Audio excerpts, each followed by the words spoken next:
में लगातार दाम इसके बढ़ते जा रहे हैं। देखिए, इस देश के प्रधानमंत्री ने चुनाव के समय भी और बाद में भी उन्होंने कहा कि अच्छे दिन आ गए, तो ये उनके अच्छे दिन हैं, लेकिन भारत की जनता के लिए बुरे दिन हैं।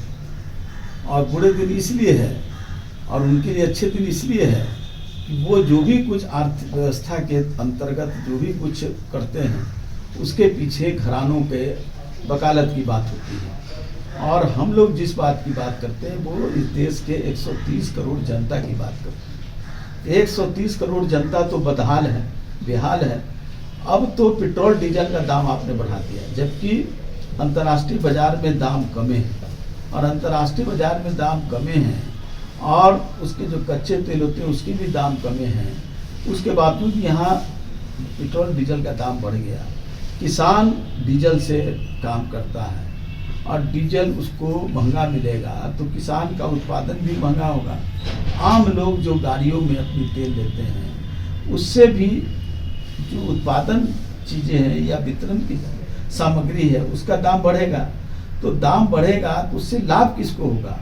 लाभ तो जनता को नहीं होगा, लाभ कुछ बड़े लोगों को होगा। रिलायंस वाले लोग हैं या जो लोग हैं, जो लोग जिनका एजेंसी है। अब तो पेट्रोल कंपनी, इंडियन ऑयल और ये भी बिकने वाली है। ये बेचू सरकार है, तो बेचू सरकार बेच रही है और हम लोग को जनता को मार रही है। ये निंदनीय ही नहीं, बड़ा ही प्रताड़ना कर रही है जनता को, किसानों को, आम लोगों को। कई शहरों में ट्रिपल डिजिट में आंकड़ा चला गया है पेट्रोल के दामों का, लेकिन फिर भी सरकार जो है प्राइवेटाइजेशन पर ध्यान ज़्यादा दे रही है। मैंने तो कहा तो कि ये बेचू सरकार है। बैंक में बेच दिया, एयरपोर्ट बेच रहा है, रेलवे बेच रहा है, बैंक बेच दिया। 2020 में 2,80,000 करोड़ रुपया 100 बड़े घरानों को उन्होंने माफ कर दिया। एनपीए जो हो गए थे।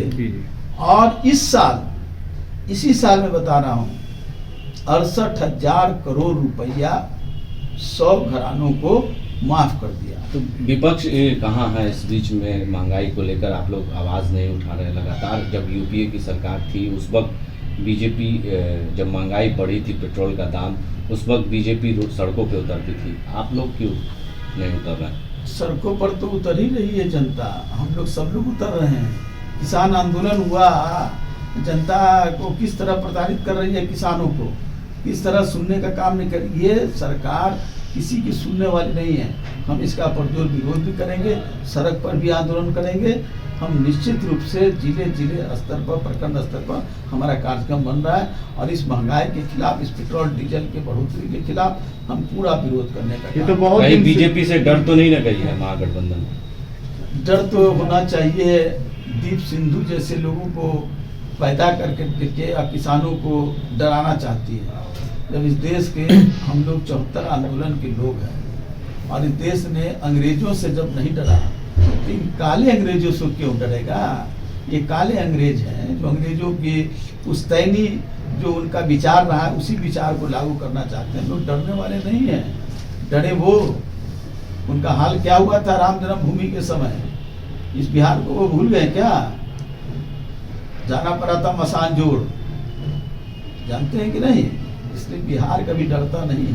सर, कई लोजपा के और वाम दल के नेता जो हैं वो जेडीयू के तौर से मुलाकात कर रहे हैं। कन्हैया हो या लोजपा के सांसद चंदन सिंह हो, तमाम लोग मुलाकात करते। लगता है सर कि ये मुलाकात के कुछ सियासी मायने भी निकाल रहे हैं क्या आप लोग?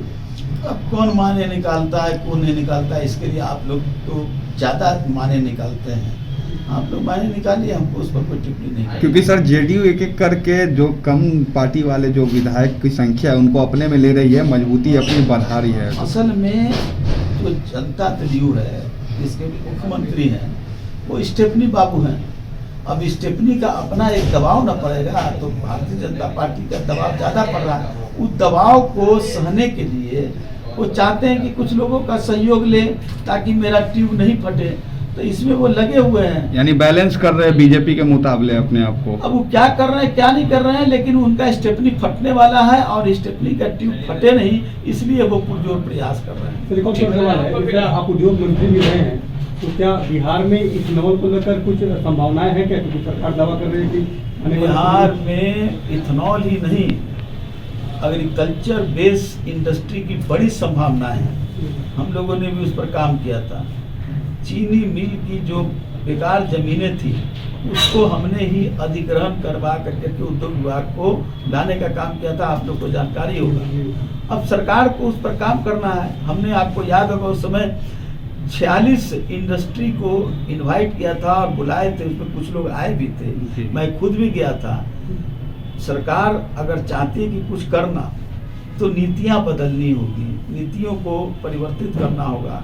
और कोई इंडस्ट्री आएगा तो आपके यहाँ सिर्फ दान देने के लिए नहीं आएगा, लाभ के लिए आएगा, और उस लाभ से आपको भी लाभ होगी। परमानेंट की जगह संविदा पर सब बहाली हो रही है, सारी स्थिति जर्जर है। पेंशन पर भी वही लगा हुआ है, हो रहा, आपका हर एक चीज से बातें हो रही है, लेकिन अर्थ स्थिति देखिए, आर्थिक सर्वेक्षण रिपोर्ट देखिए तो बिहार की आर्थिक स्थिति बहुत खराब है। तो आप टैक्स देने की स्थिति में नहीं है। हमने तो सोचा था कि माननीय मुख्यमंत्री जी गए हैं प्रधानमंत्री के पास, तो बिहार को विशेष दर्जा की मांग करेंगे, स्पेशल पैकेज की बात करेंगे, लेकिन इनको तो लगता है कि सही समय पर सही ढंग से इनसे मुलाकात भी नहीं हो पाई, ये बात भी अपना नहीं रख पाए।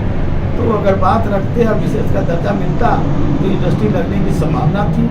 लेकिन फिर भी मैं आशावादी हूँ और मैं इस आशा के साथ हूँ कि प्रयास करें इंडस्ट्री लोगों के साथ, क्योंकि यहाँ रॉ मटेरियल सबसे ज़्यादा है बिहार में, यहाँ सस्ते मजदूर हैं बिहार में, यहाँ इंफ्रास्ट्रक्चर भी है। अलग है कि बाढ़ है, यहाँ सुखाड़ है, इन सब चीज़ें की भी समस्याएं हैं, टैक्स की समस्याएं हैं। यहाँ पर कार्गो नहीं है, एयर कार्गो नहीं है।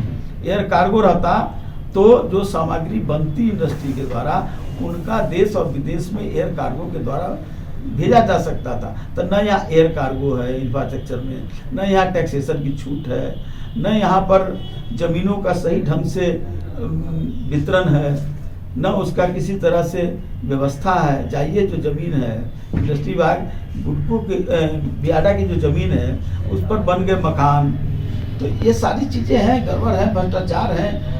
ये सब चीज़ों को सरकार से मेरी आशा है कि वो कुछ करें, वो बियाडा की ज़मीन खाली करावे, अगर है हिम्मत तो। कौन कौन लोग हैं सर? अब मैं कुछ नहीं बोलूँ, क्योंकि सर नीतीश कुमार भी कहते हैं कि समुद्री इलाके नहीं है बिहार के बगल में, जिस कारण से विकास समुद्र नहीं यहाँ हो रहा है। लाया जाए क्या? समुद्र यहाँ लाया जाए, समुद्र ले आवे, सरकार सक्षम है तो ले आवे।